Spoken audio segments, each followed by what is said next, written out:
In the West, there are still a few good men left, men of God, like the circuit-riding preachers of old, proclaiming truth like the holy prophets of old, strong and bold. You're about to hear politically incorrect but biblically correct truth from circuit-riding preacher Peter Peters, whose home base is a radio ranch nestled in the Laramie River Valley near Laramie, Wyoming. The radio ranch is a working cattle and horse ranch where circuit-riding preacher Peter Peters broadcasts nightly worldwide on the Scriptures for America Worldwide Broadcasting Network, reaching the world through satellite, radio, television, shortwave, and the World Wide Web. Writing for the brand, he preaches for the man, Jesus Christ, the Son of God. His circuit not only includes a radio ranch outreach in Wyoming, but also the LaPorte Church of Christ, located at the base of the colorful Colorado Rocky Mountains in LaPorte, Colorado, where he has preached for over 30 years. The message is preached there by Dr. Peters on Sunday morning or streamed live on the internet and are archived at the ministry website, scripturesforamerica.org. Dr. Peters' politically incorrect but biblically correct sermons are available on CD and DVD. Many in America, Canada, and all over the world are on the free CD and DVD ministry. Our address will be given at the end of this broadcast. And now, here is Dr. and Pastor Peter John Peters with the Word of God. The message titled Judeo-Christian Ethic. In that message, I showed the history of the Christian church from the time of the apostles and the early church fathers up until today. And I believe that in that series, I gave it one afternoon at Greeley, Colorado, some 10 years ago. And I believe in that afternoon I proved that there has been an ongoing battle between the Christian movement and the Antichrist, or those who oppose all that Christ taught. Christ said that if you're not with me, you're against me. And if you don't teach what he taught us, then you're against him. And if that be the case, as far as I'm concerned, that makes you an Antichrist. Down through the years, the opponents of the Christian way have caused many changes that have been made in the gospel that Christ taught. There have been many, many changes.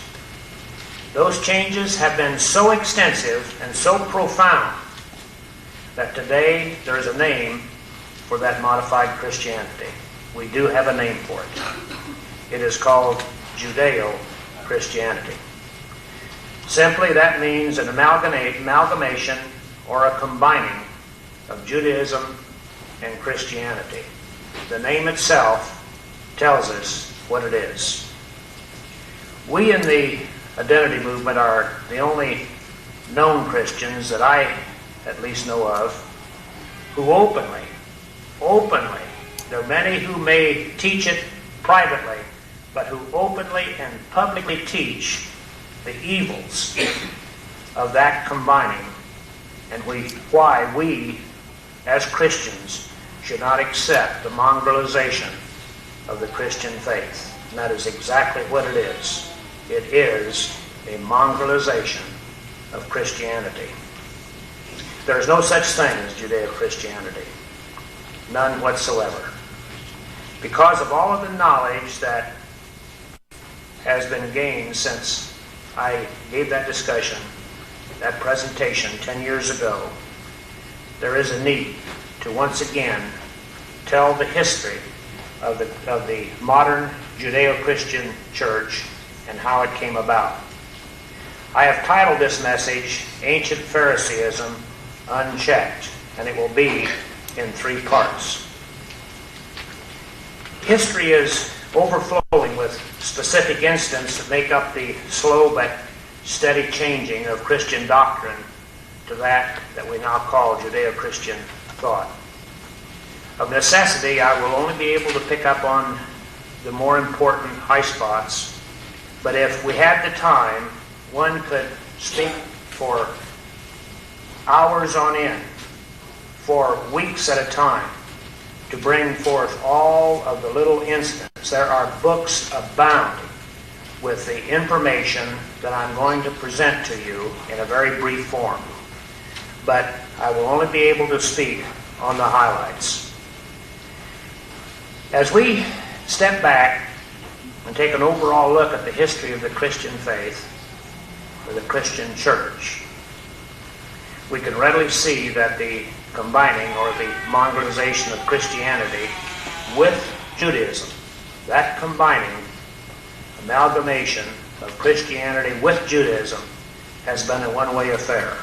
It hasn't been a two-way street. There hasn't been an open exchange of ideas. Judaism has not changed, not one iota, at least with respect to Christianity. Only Christianity has changed to bring it more into the teachings of Judaism. We must understand that. There is no give and take.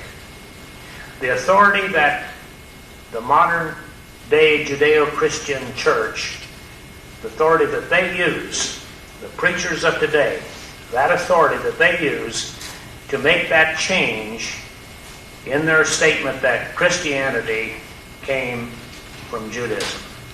They make that combination, this thing called Judeo-Christianity, and make the authority for that by simply stating that Christianity sprang from Judaism.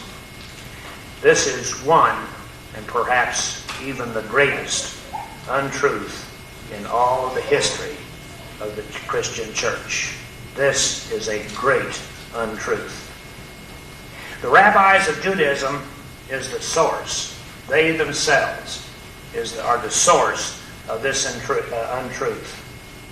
In a letter from the National Jewish Information Center, its then president, Rabbi Moshe Magel, he made this statement, quote, "Please study the enclosed pamphlet, What is a Jew and How to Become a Jew.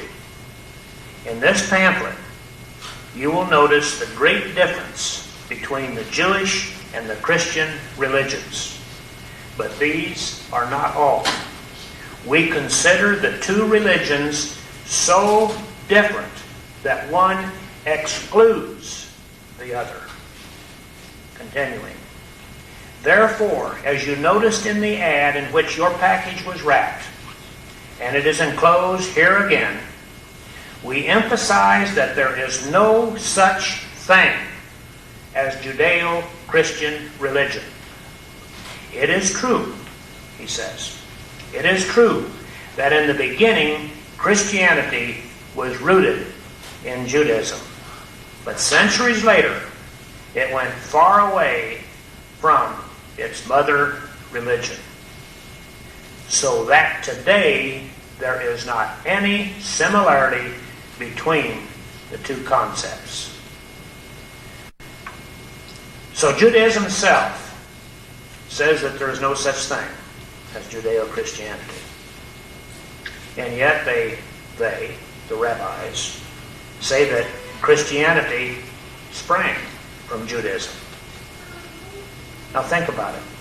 This statement is incongruent. It is incongruent. You can't get away from it. There is a dichotomy here. He is right when he says that there is no such thing as Judeo-Christianity, but then he is in error when he says that Christianity sprang from Judaism. But there in Judaism, in their belief and in their teaching, is the source of some of the teaching of the modern Christian churches. Their rabbis teach at the seminaries, Christian seminaries. Their rabbis hold interreligious conferences to teach ministers the wonders of Judaism. So they have the opportunity to enter into our Christian seminaries and teach that Christianity sprang from Judaism. And of course, they also teach that there's no such thing as Judeo-Christianity. So it is they themselves in our own Christian seminaries teaching our ministers of modern-day Judeo-Christianity the idea that Christianity sprang from Judaism. Now we're faced with a question. What is the truth? What is the truth? How did it all come about? Let's start in the book of Luke. If you would, turn to the book of Luke, chapter 1. We will start reading in verse 68. These verses in Luke 1, starting in the latter portions of the chapter, are very, very powerful verses. And you don't hear much of it in all of Judeo-Christianity because there's a key here that we need to understand. Zacharias, if you will recall, was looking at his newborn son John the Baptist, and he was prophesying about the coming Messiah, starting in verse 68.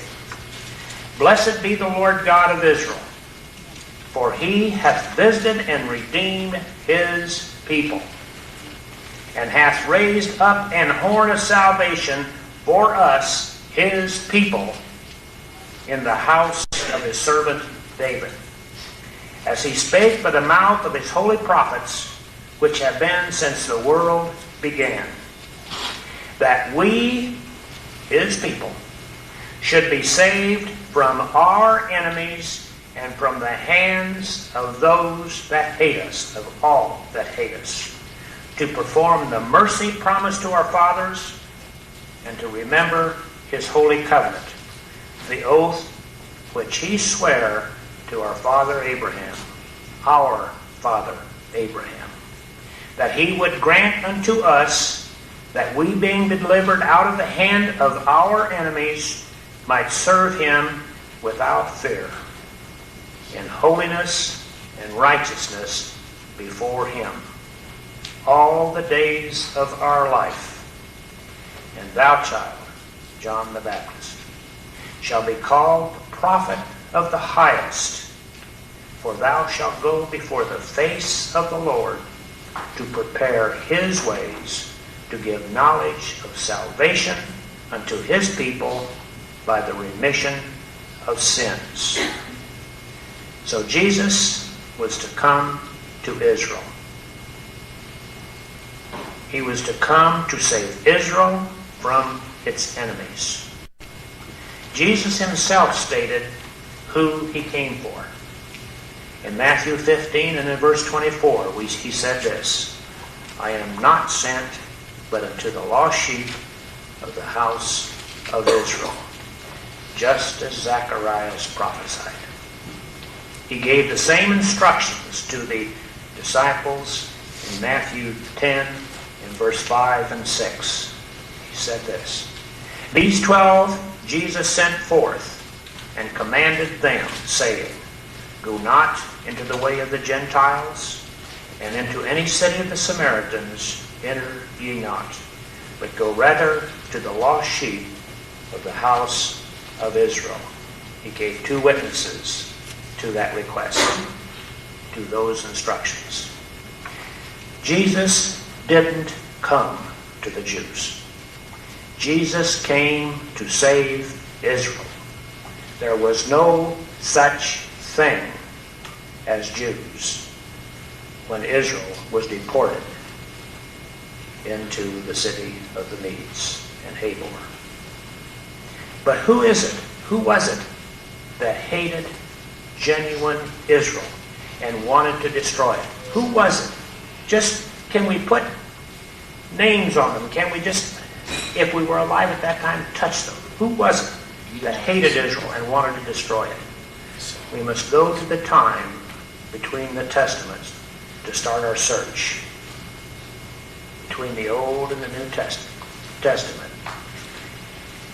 It is here, during that period of time, between the book of Malachi and the book of Matthew, several hundred years, between that time, there was much that happened that we are living with today. And we must start our discussion tonight with that period of time, because it is so very important to understanding how we got Judeo-Christianity.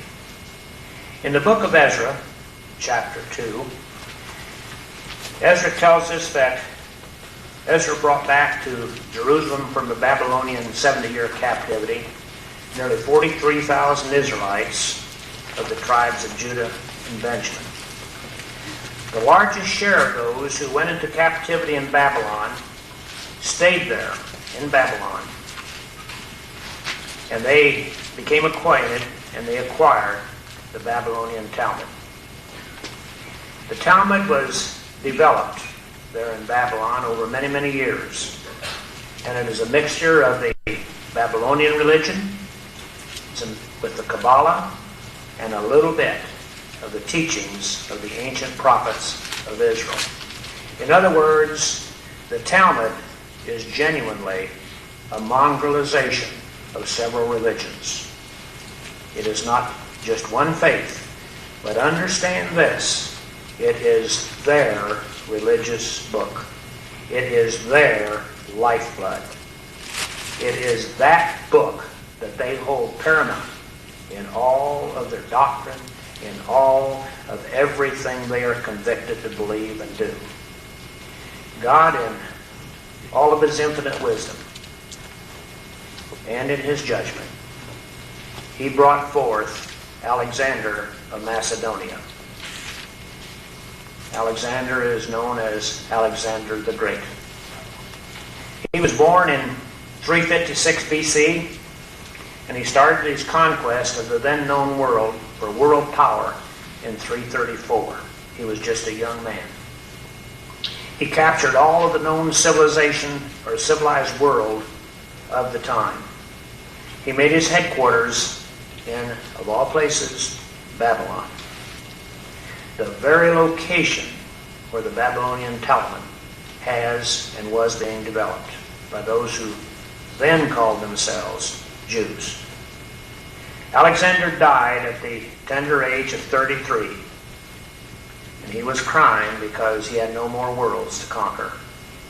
He had conquered all of the known world at the time. Now, in my judgment, God brought him forth. He had him do what he was to do, and it was also God's judgment, I believe, to bring his death at an early age. Alexander's program, and this will be very, very familiar to you.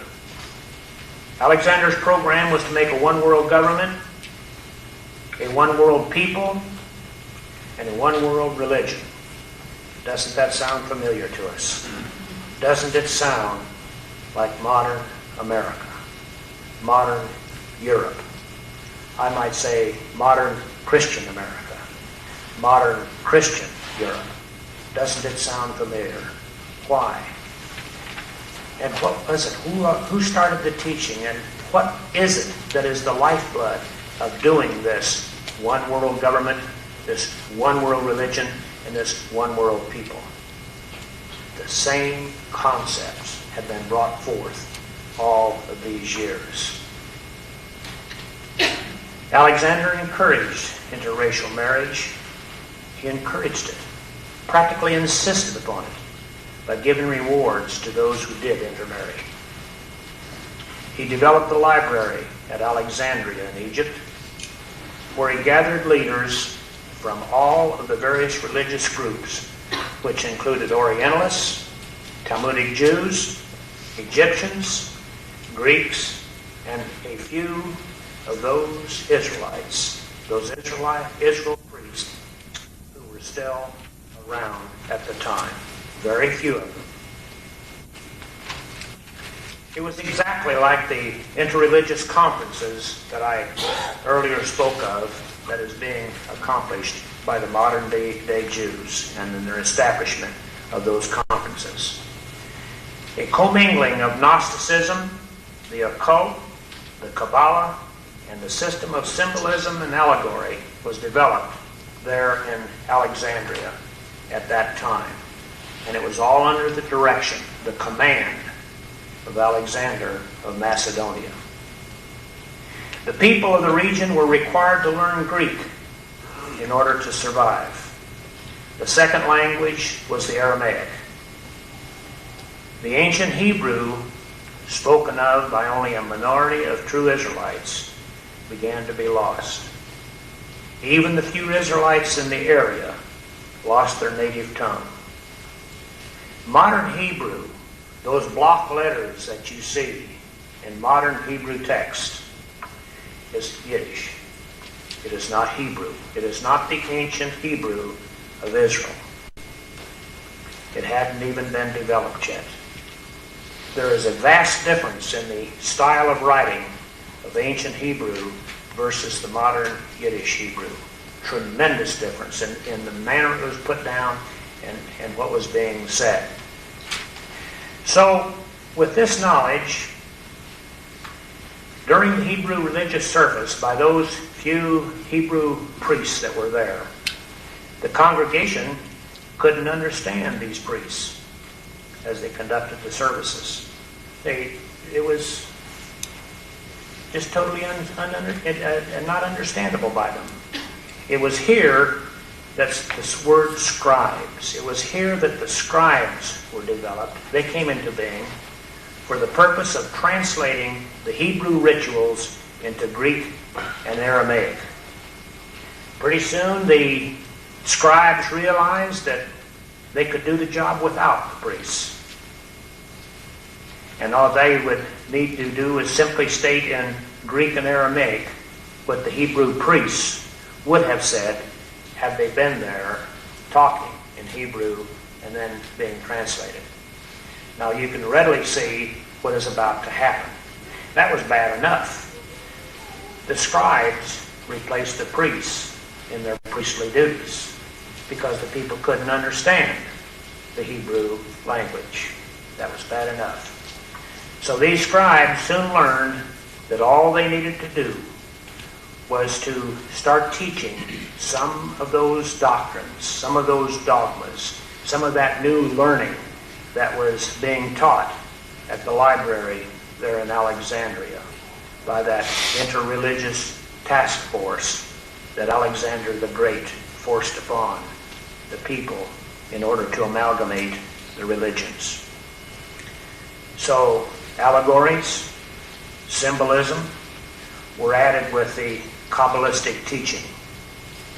The name that has been given in history to this concept of the scribes putting together and adding to what the ancient Hebrew priests would have said are called targums. That is the name that was given to what was being done by these scribes. They were also called paraphrases, but the word itself is targum. During this period of time, another phenomenon took place. A highly secret society known as the Pharisees grew into tremendous power. The Pharisees had earlier originated in Babylon itself, and they moved back to Palestine. This secret society was very similar in structure to modern Freemasonry. Very similar in structure. The Pharisees further developed the Babylonian Talmud with its oral laws and the reinterpretation of the Scriptures. They used the allegories and the symbolism developed at Alexandria. Now it is important to note that they, the Pharisees, considered all those outside of that highly secret society as Yom Heretz. That was the word they gave to all non-Pharisees that were not initiates of that highly secret society. Yom Heretz. That people, or they called it, or the people of the land. The simpleton. This corresponds to the word goyim. Of course, true Israelites who didn't believe in all of this nonsense, just like we here don't believe in all of that nonsense. there were many Israelites right there who said, hogwash, I don't believe this. But those who didn't believe of this nonsensical point of view were the enemies, not only of the Pharisees, but all of the rest of those piled higher and deepers there in Alexandria. So the genuine Hebrew was an enemy of the whole bunch of them. Just exactly like we here in this room tonight are placed in the same position. We don't believe it. We don't believe there's anything, such thing as Judeo-Christianity. And who is it that has poken at us the hardest? Who is it? So there's nothing new under the sun. So now we have defined the enemies that Zechariah spoke of in Luke 1. We can now understand why Jesus said he came only to the lost sheep of the house of Israel. We can now understand why he condemned the Pharisees and the scribes, because he came into that environment. We can understand so many of the words of the Master now because of what we now know happened in that period of time between the Testaments. We can also realize the power that these Pharisees wielded. It was tremendous power. And you must understand that there is similar tremendous power by secret societies today of all walks and stripes. Tremendous power of the same type that was existing even then. They became the power, the Pharisees, behind the emperor and the legislation of the Roman Empire. Make no bones about it. You are being told that they were condemned, castigated, and hunted down, just like the Christians were hunted down. Not so. They were a power behind the throne of the Roman Empire. There are many books written today by they themselves, by modern-day Talmudic Jews, who write of the influence they exercised in the Roman legislation. Now you can understand the actions of Herod. Now you can understand the actions of Pontius Pilate. Who was it that directed Pontius? He didn't do this on his own. He didn't dare do this on his own. Someone pulled his string. We are now discussing who pulled his string. We can readily see how easy it was for the Pharisees to have Jesus the Christ crucified. It was no better whatsoever, not a one iota better in that immediate time after the resurrection of Jesus. The fledgling Christian movement, made up of Israelites, Christian Israel, that is who he came for, and that is who he told the great stories of the gospel. Christian Israel. It is that fledgling Christian movement made up of Israelites who were living daily in the fear of their lives. The history of the carnage that was perpetrated by these enemies of Christ on these Israelites is common knowledge in both the Christian and in the secular history books. And in my library, I have book after book discussing all of the evil and the carnage that took place at that time. But it wasn't much different than it is right now. There have been perhaps 100 million Christians killed since World War II. Our people were hunted down for extermination, no matter where they were. When Joseph of Arimathea took that small band to England, southwest England, there at Avalon, Glastonbury, very shortly after the resurrection, the Roman Empire followed him. England came under attack by the Roman Empire by direction in AD 45. That was just a few years.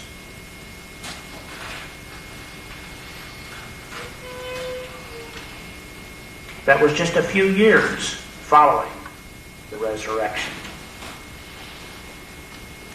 But the Romans never could destroy the fledgling Christian movement there at Avalon. It showed the power that God had given us if we would just understand it. They never could turn that little Christian band into submission. Why? Because they knew they were being resurrected. And they fought with such ferocity, with such furor, that the Roman legions couldn't overcome them. They got up so far, but no farther. There are many books written on this subject, wonderful books that warm the heart. Paul understood the conflict between the Pharisees and the Christian movement. In his letter to the church at Corinth and the epistles to Timothy and Titus, he discusses the conflict that had already started to modify Christ's teachings. Now, if you would, turn with me to the book of Titus, chapter 1. Here in the book of Titus, starting in chapter 1, Paul talks about this conflict that he was trying to impress upon his people at that time. He stated this: "For there are many unruly and vain talkers and deceivers, especially they of the circumcision, whose mouths must be stopped." And that has continued ever since. They of the circumcision, whose mouths must be stopped, who subvert whole houses, just as is today, teaching things which they ought not, for filthy lucre's sake. By the millions they're raking it in, teaching you things that they ought not. Continuing. "One of themselves, even a prophet of their own, said, the Cretians are always liars, evil beasts, slow bellies. This witness is true. Wherefore rebuke them sharply, that they may be sound in the faith, not giving heed to Jewish fables and commandments of men," Phariseeism, Talmudic Phariseeism, "that turn from the truth." So Paul was trying his best at the time to counter the efforts of the Pharisees. And he should know exactly what Phariseeism was all about. He was one. He knew Phariseeism from the inside out.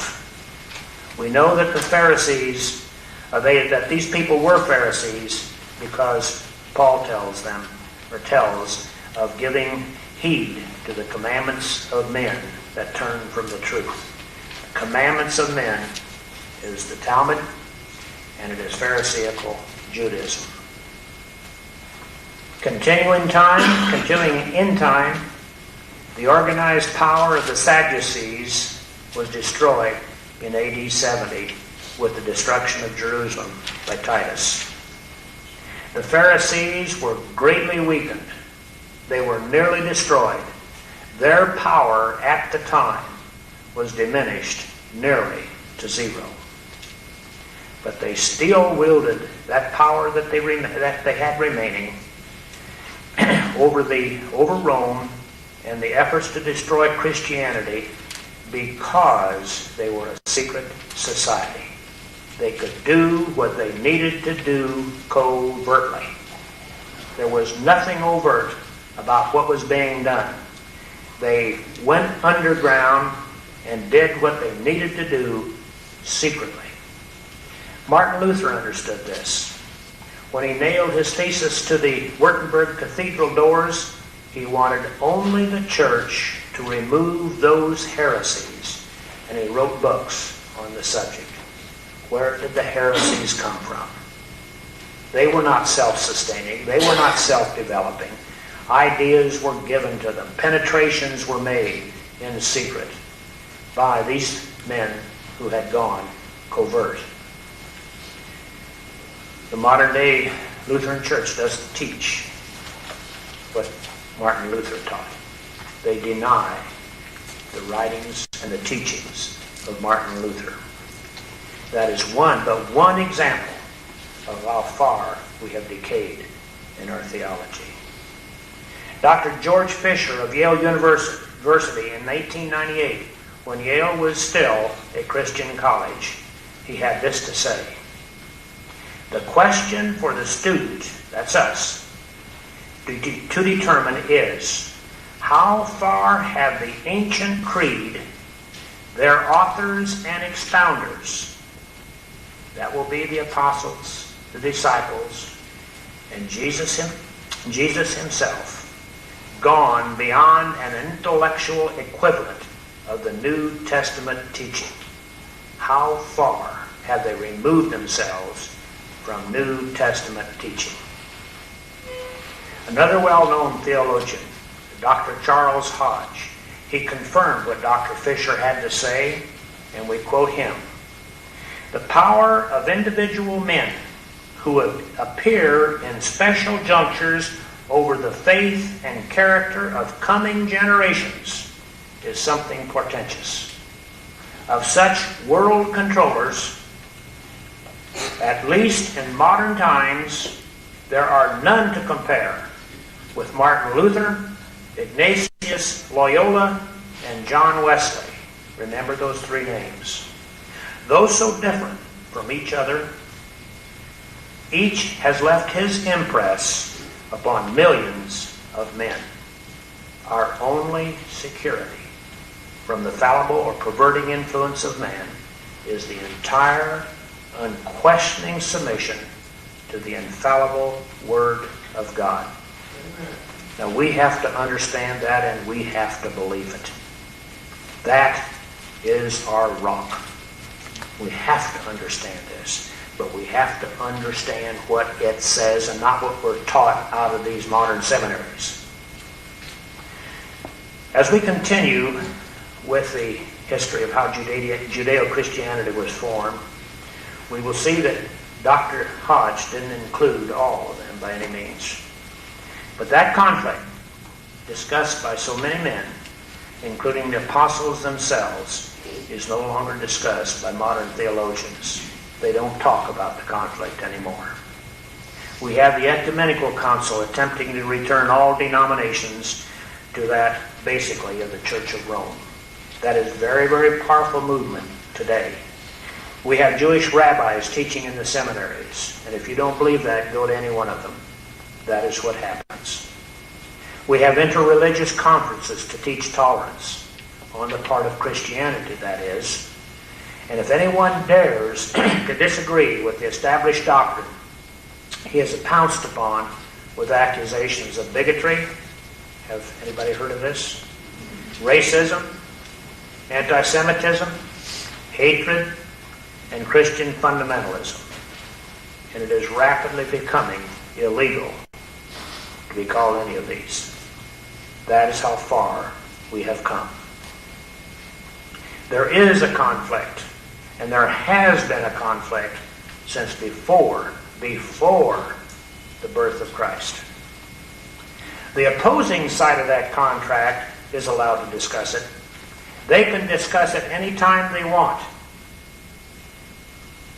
Gerson D. Cohen, in his book titled The Great Ideas and Ages of the Jewish People, wrote this, and I quote Gerson Cohen: "One other source for the self-conscious assertion of the election must be mentioned. For here, strangely enough, the Jews were the cause of their own embarrassment.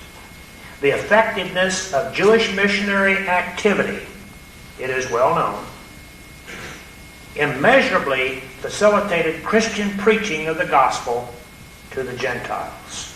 In other words, it was their own missionary activity and its lack of effectiveness, actually, that was part and parcel to the facilitating the Christians' ability to get to the gospel to the nations and the tribes. And they admit this. And of course we know that God was in command. We continue. What is often glossed over is the claim of the Christian preachers to represent the true Israel. Their contention that the new sect was the rightful heir to God's revelation to the patriarchs. This is Gerson Cohen talking. Moses and the prophets. Who was the rightful heir, is what he is saying. To the Talmudic community, he says, beginning with the 2nd century, often found itself forced to defend its claim to the title of Israel. One of the deep sources of tension between Judaism and Christianity. Who was Israel? Christianity said, we are Israel, and they were right. Judaism said, we're going to take it, and they were wrong. He says that none of these sources of tension happened between the Jewish-Muslim relations. And he says it was the debate of two pretenders to the same title. For reasons of prudence, and think about what he is now saying, prudence. Why is he saying prudence?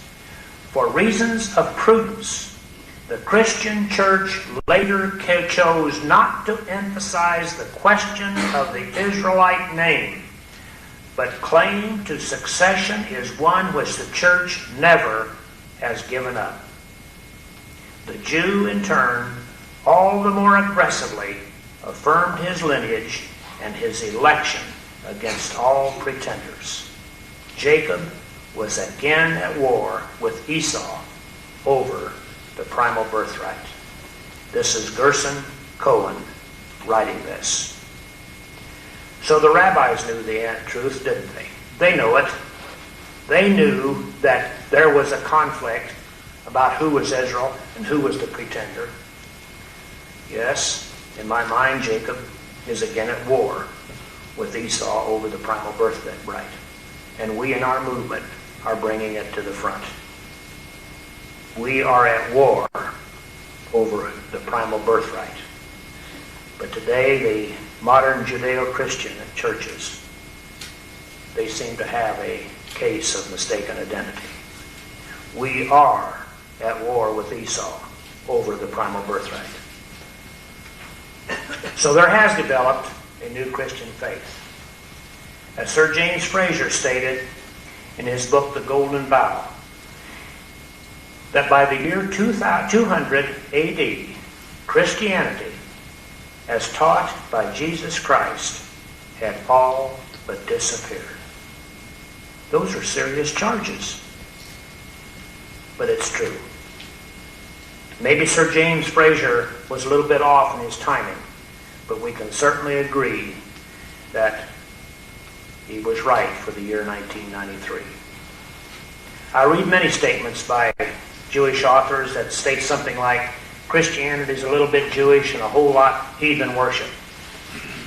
Now, that should upset a true Christian, and it certainly upset me, because Christian Israel is neither a little bit Jewish nor a whole lot heathen. The history books are there to be taught in the seminaries and to be read by our ministers. And as we shall see as we continue with this study, the heresies that came into the Christian church were put there by the Pharisees' efforts to destroy everything the Messiah came to teach. Why did he come? They were there teaching, penetrating with heresies for the very purpose of destroying Christian Israel. Now we must remember that the early church fathers did not have a New Testament, but only the writings of the Old Testament. There was no New Testament at the time of the apostles. The New Testament had not become a canon or canonized until for nearly 200 more years. So there was no New Testament. And when Jesus says, search the Scriptures, he is talking about the Old Testament, not the New Testament. So they entered into their small groups, Christians, to discuss the teachings of Jesus and the apostles. The book of Acts tells us of some of the activities of the Antichrist in their attempts to destroy Christianity. But probably the most dangerous opponents to the Christians were those who quietly joined the small studies groups. History tells us that whenever this happens, eventually the small group become a large group and separated. They separate within themselves to develop major organizations. And this is what happens.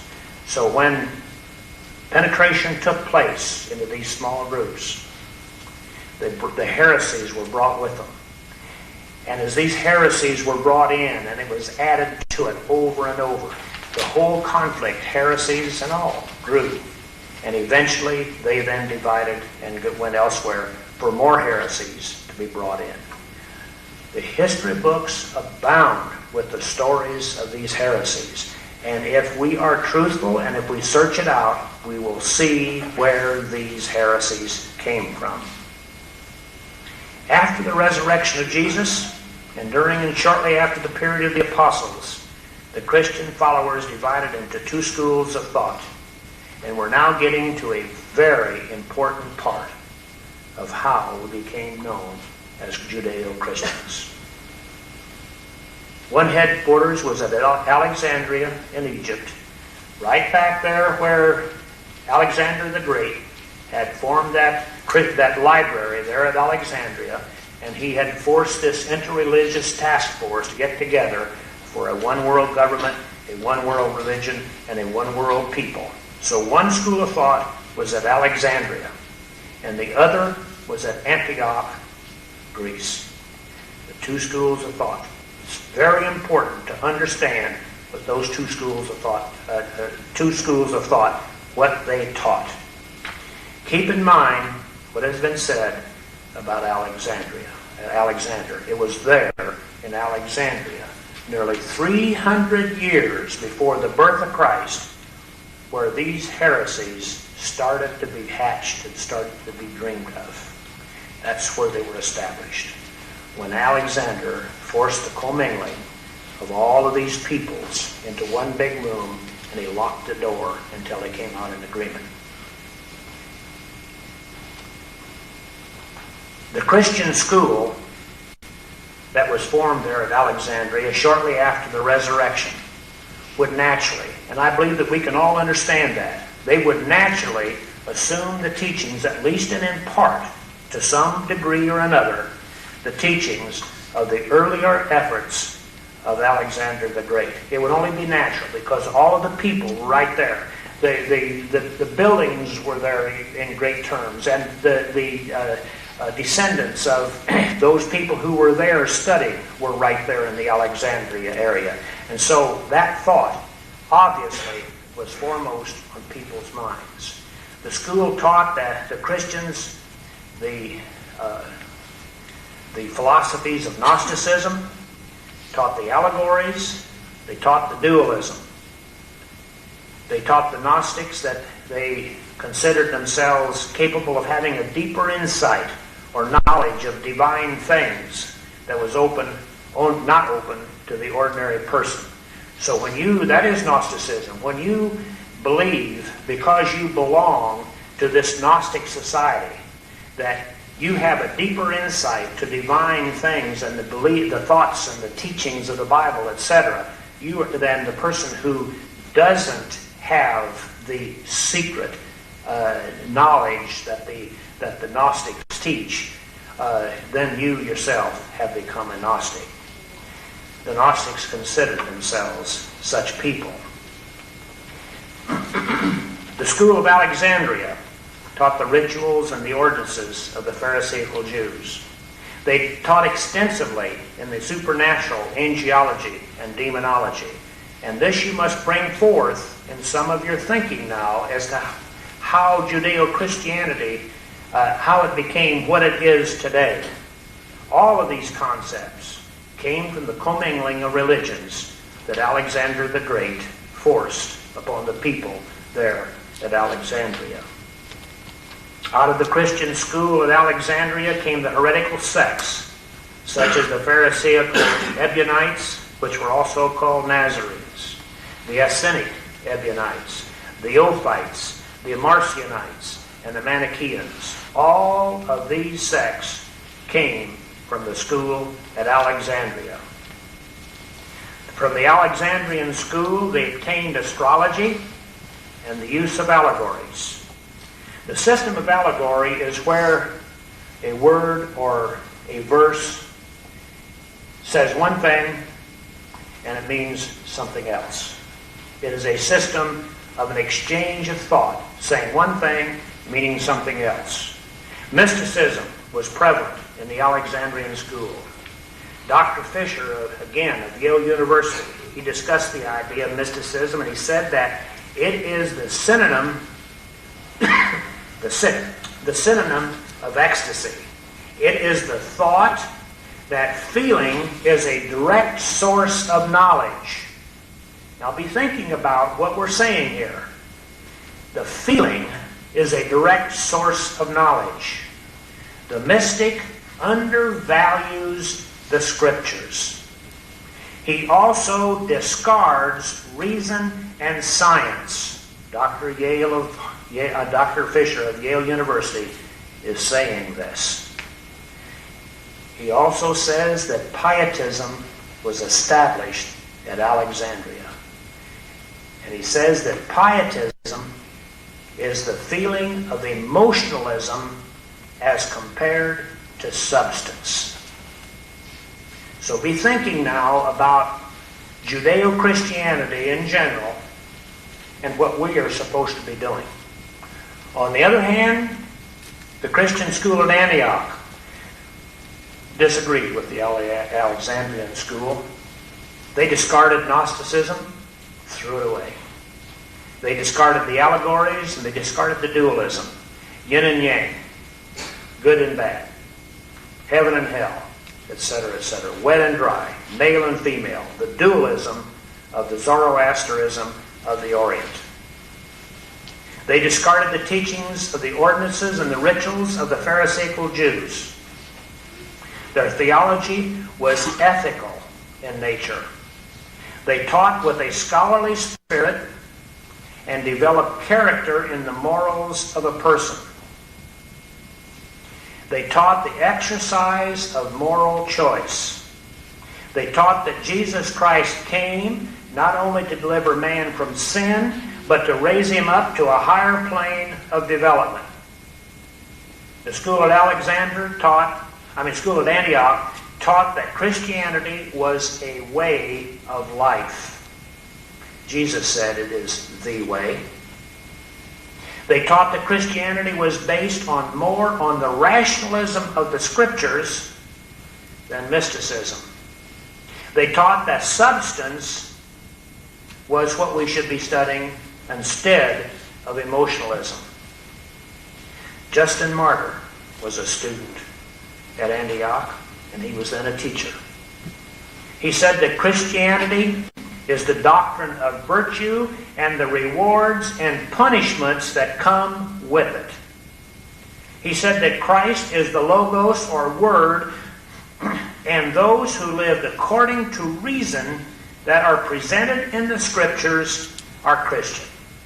And of course, obviously, along with baptism. Justin said that Christ cleansed by his blood those who believe on him. By his blood and the mystery of the cross, he bought us. Justin Martyr said those things. So there is a brief description of the two schools. It shouldn't be hard for us to discern which one comes closer to the truth. But I want to point out that it is the Alexandrian school that modern theologians consider the more scholarly. Isn't this strange? They say it is more philosophical and more scientific. It is impossible for me, just little old me, to understand where the studies of allegories, where the studies of Gnosticism, mysticism, the Kabbalah, and all of the rest of this is more studious. How can you say that is more studious than using reason and the Scriptures. But it is easy for me to understand that it was the Alexandrian school that gave us the bulk of modern-day Judeo-Christian thought and doctrine.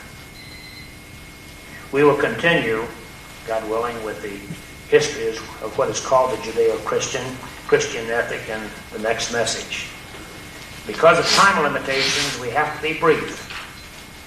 But what I want to do is my intentions are simply to whet your appetite. I want you to go out of here, find the books, go ahead and study it for yourself. Don't believe me. Just go in there and dig it out, and you will start to see for your very self why we have Judeo-Christian ethic today, and why there is no such thing as Christian Israel in modern day thought, and why we say such things as Jesus was a Jew, and why we say such things as we do in Judeo-Christian America today. God willing, we'll continue. God bless you.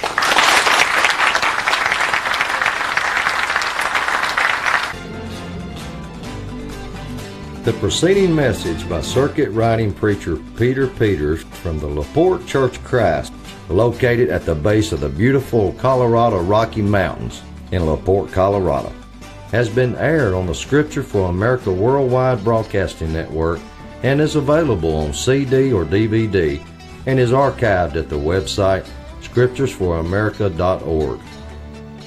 Remember, circuit rider, preacher, and teacher Peter Peters broadcasts live nightly from his Wyoming radio ranch, nestled in the Laramie, Wyoming River Valley. It's a working horse and cattle ranch where circuit riding preacher Dr. Peters reaches the lost sheep of the house of Israel worldwide on satellite, internet, and shortwave radio. Dial settings 5755 and 9480.